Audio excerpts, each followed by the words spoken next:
right, blockchain at 4 p.m. This should be good. But at least I've had 7 gallons of CBD, so I'm feeling pretty good about it.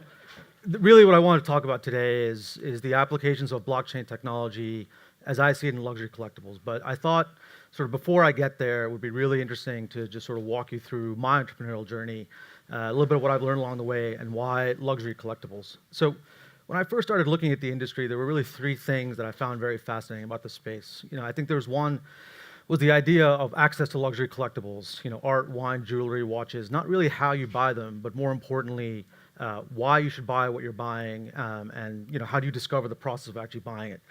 The other was about audience, and so consumption habits are changing.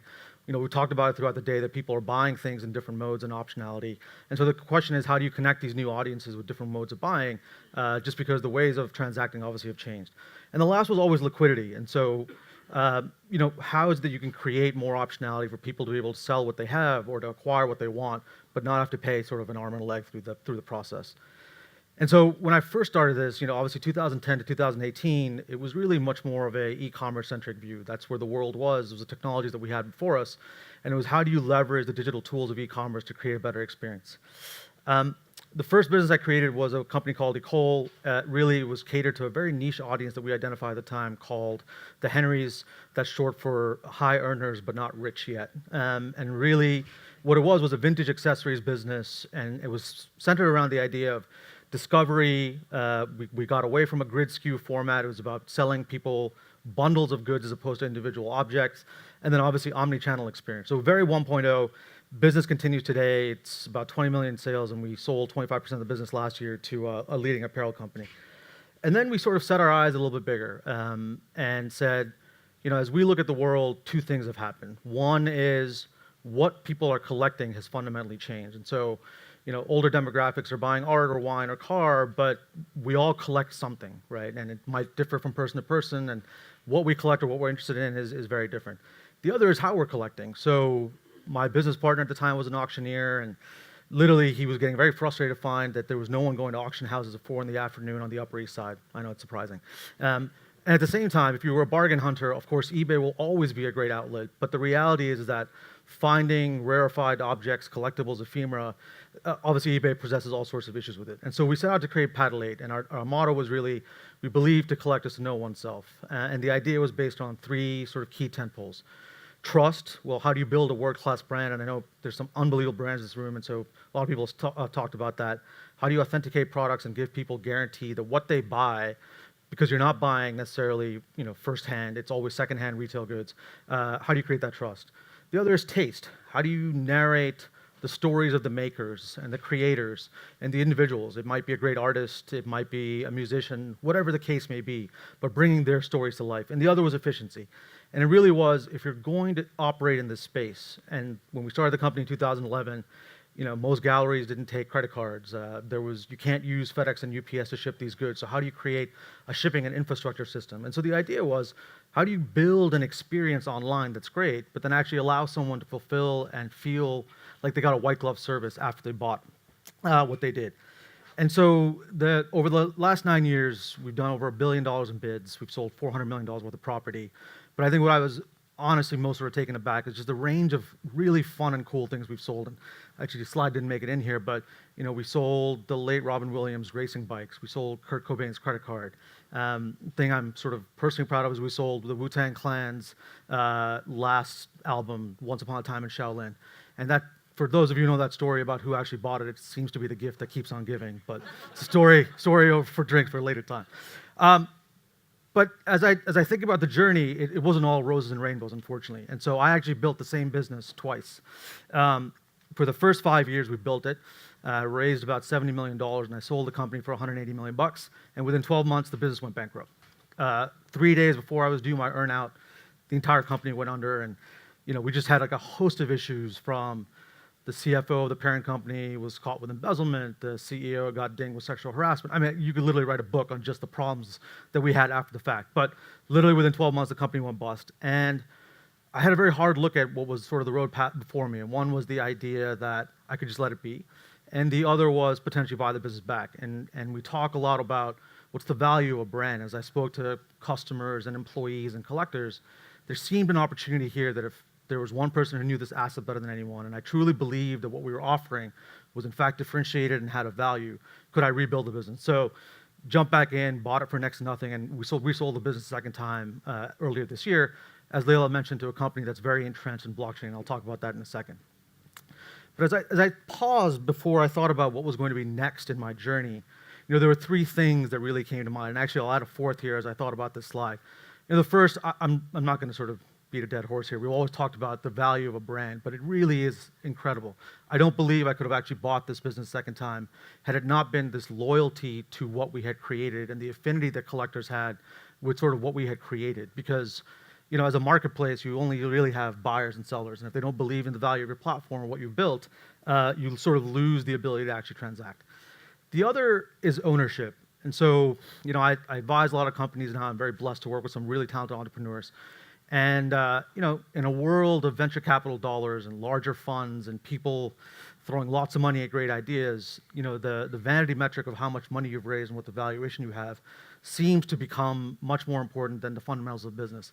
And I always talk about this concept now of sort of capital efficiency, which one of my previous investors indoctrinated on me, which is that it's actually, you will find more of these cases where sell lower but own more. And even in my own example, that was very, very true, where there was more upside the second time around for actually having been very much capital efficient. And then there's control. And control is an interesting one because I think as you're building a company, you don't really think about necessarily economic control, governance control, and all the different ways that you actually can lose control.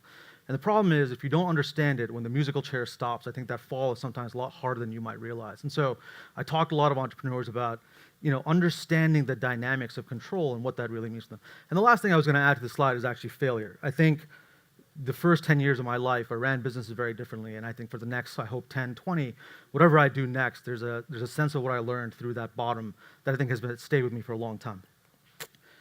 So to bring us up to today, so if you come back to the same three things I talked about before, audience, access, and liquidity, blockchain, as we sort of sold our company a second time and had the ability to access blockchain technology and a great set of developers, was really how do we take those same challenges, which we were solving sort of in a more generic e-commerce manner, and now actually use blockchain to solve the same two questions of trading and access. So we started what we know best, and the first thing we did is I helped create a sort of project innovation hub called the PADDLE8 Labs, and the idea was really to incubate a number of blockchain applications in the art space. So later this month, we'll be launching the first ever crypto-based art auction, and we also launched a sort of a digital certificate called the P8 Pass, which is basically a blockchain-based ledger that allows you to authenticate and validate anything that you buy on the site. So obviously, it's a little bit more forward-looking and it doesn't go retroactive, but once you bought something on our platform, irrespective for whatever, you'll always have that tool. And then I started thinking about, that was up and running, and I started thinking about what I had learned about luxury collectibles as a whole. And what I realized is over the last 10 years, and we spoke to a lot of people who have been really interested in the space, clearly all these asset classes have appreciated tremendously. You look at wine was 192% return, and cars at 334%, and so on and so forth. So clearly, the market had continued to appreciate in a lot of different ways. But then there were some interesting facts that came out as we sort of surveyed our customers and talked to more people and looked at our own journey over the last 10 years. And these are the three things that sort of jumped out. So 84% of all alternative assets that people purchase by value never actually get consumed, right? So you don't hang the art that you buy, you don't drink the wine that you bought, you don't wear the watch, you don't drive the car, it just gets stored away. Which segues into the next idea, which is that when people do that, 23% of actually all the value over time before they resell it depreciates because they haven't stored it properly, they didn't think about keeping the right documents or the provenance or the documentation. And then what's actually more fascinating is once they do sell it, and most people end up selling this through an auction house, they actually lose another 37% of the value because I don't know if anyone here has bought stuff through auction houses, I'm sure people have, but they charge an arm and a leg to buy and sell anything, right? And you could lose up to 50% of the value just by selling something. So what's fascinating is if you just look at the right two buckets, you bought something for 10 grand. If you were ever going to resell it, you might have actually lost 60% of the value before you ever resold it. And so it led us to this conclusion that one, you don't actually need to own the luxury collectible. And two, when you actually do end up selling it, you might have lost, as I just mentioned, about 60% of the value. And so the solution to us was, well, we understand that we live in a world of tokens and we have blockchain that can help us solve for authentication. Can we create a system that actually disrupts what we have known for the last 10 years, which is the entire auction market as a whole? And could we create a system where people can actually trade these goods by themselves, much like you would trade a stock on an exchange, without ever having to touch it, without ever having to worry about whether it's authentic or not, and without having to pay up to 60% in sort of value creation. And so what we're calling it, I hope to come up with a better name, Project Alpha, but it's really about going back to the beginning and disintermediating the entire auction industry as a whole. And it sort of comes with these four sort of things in front of you. One is we tokenize individual products. So I take a bottle of wine, it's the first time a producer's launched the wine, and we create a token for that specific bottle of wine. I then put that bottle of wine into storage, so we know it's authentic now, and now I know it's stored well, the fill rates are right, the conditions are proper, etc. I release that token on an exchange, so there's bid-ask prices. People can buy and sell the bottle of wine as they would see fit. And when someone's ready to actually consume the token comes off the exchange and we ship you the wine. And we do this all for a fraction of the cost, much like you would for any other buying, selling of a stock, as opposed to actually dealing with auction pricing fiction costs. And so what this happens is that you look at collectors who have tens of hundreds of objects, rather than now having to worry about storage, they have 100 tokens in a vault. And they can seamlessly trade those, they can buy and sell them, they can release them, they can authenticate them, and when you're done, you don't actually have to worry about anything that you're actually physically holding on to. And obviously no presentation of blockchain would be complete without some really obscure, complicated diagram that doesn't really make any sense. But the reality here is just we sit in the middle, right? And the idea is the exchange is what's allowing you to do all of this. Everything is stored, producers are actually tokenizing their product, and the individual is managing their wallet much like they want anything else. And the reality of all this is just saying is once you, as I said, once you take the token off the exchange, you get the goods shipped, and it's very simply as that. And so where are we in this project? So we were very fortunate to have partnered with the government of Switzerland. It's one of the few places that's actually going to hopefully in the near future allow for regulatory-based exchanges. Once the approval's done, we will launch with about 100,000 bottles in Q1 of next year, both secondary and primary. And truly the idea is hopefully to be able to replicate this based on that success for art and cars and watches. And what we hope is to ultimately have a series of exchanges that no longer need for the auction houses to exist as a whole. And I really hope this doesn't go back to anyone that I know. But that's all I had. Thank you very much.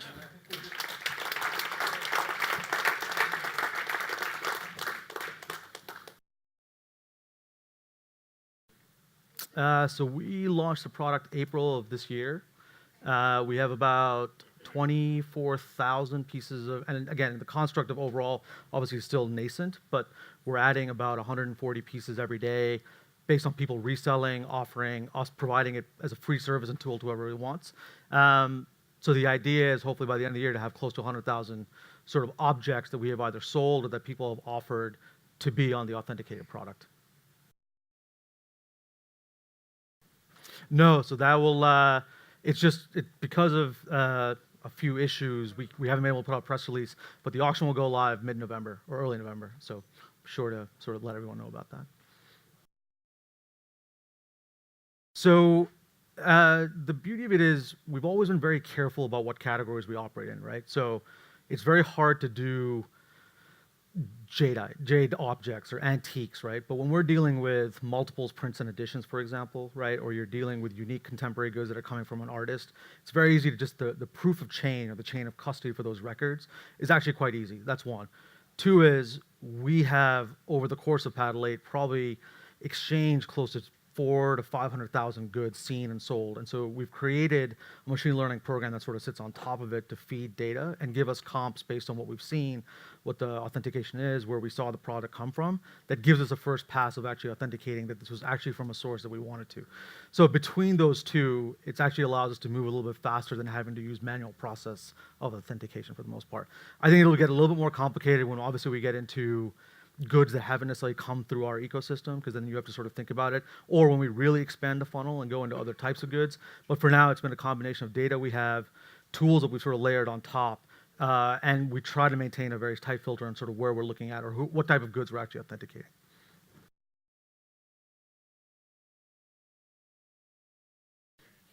Yeah, no, it's a great point. So, you know, every commodity type, unfortunately, is a little different. So watches is a great one. You know, unfortunately, the fraudulent rate on watches has gone through the roof. So now you actually have to take the back off to inspect it to make sure it's right. So every category will have its own cost associated to it. So for with watches, it's predominantly shipping, storage, and authentication as a cost. But we still believe that that will be, for watches as a great example, since we're doing the case, we believe that'll be probably, you know, somewhere between 6 to 8% of total item value, as opposed to, I think, again, the comparable, if you're trying to sell a $30,000 watch, you know, you're paying somewhere between 36 and 44% at an auction house, a resale site, or whatever it is. So it's a little easier, again, in some commodity types like wine, because you just have to do it once, you do the fill rate, and hopefully it's stored well. But we want, in no case, the total cost of object to exceed 10%, right, from a sort of overall value chain perspective. Completely, yeah, and so that's absolutely right. And so we're working with AXA, which is one of the largest sort of insurers and reinsurers, and they've made a huge claim sort of starting in the art world, but every product that we go will go through. So it really will depend whether it's obviously damaged. And for example, if we're dealing with in transit versus in storage versus it's actually, and if it's fraudulent, obviously the liability will rest with us because we're authenticating the product to begin with, which is obviously something we're dealing with today as is from a liability standpoint. But insurance of the product itself, depending on where it is in the value chain, we have both an insurer and a reinsurer for both sets of systems. Absolutely. Yeah, yeah, yeah. Be- we are, and so we will embed the entire cost in the cost of the token that you're using, and then our ability is again for the price points that we're dealing, you're able to settle because we have done the claim settlement with insurance houses via the PADDLE8 system that we had built with already, and we know that we can do turnaround times on claims that we actually have to deal with a lot faster than what it might be otherwise. Then actually, absolutely right. Then a collector going directly to a large insurance house because we're dealing with bulk considerations. We have systematized contracts for depending on what type of commodity we're dealing with. And so you're absolutely right. Yeah, we're just able to move a lot faster than they would be otherwise.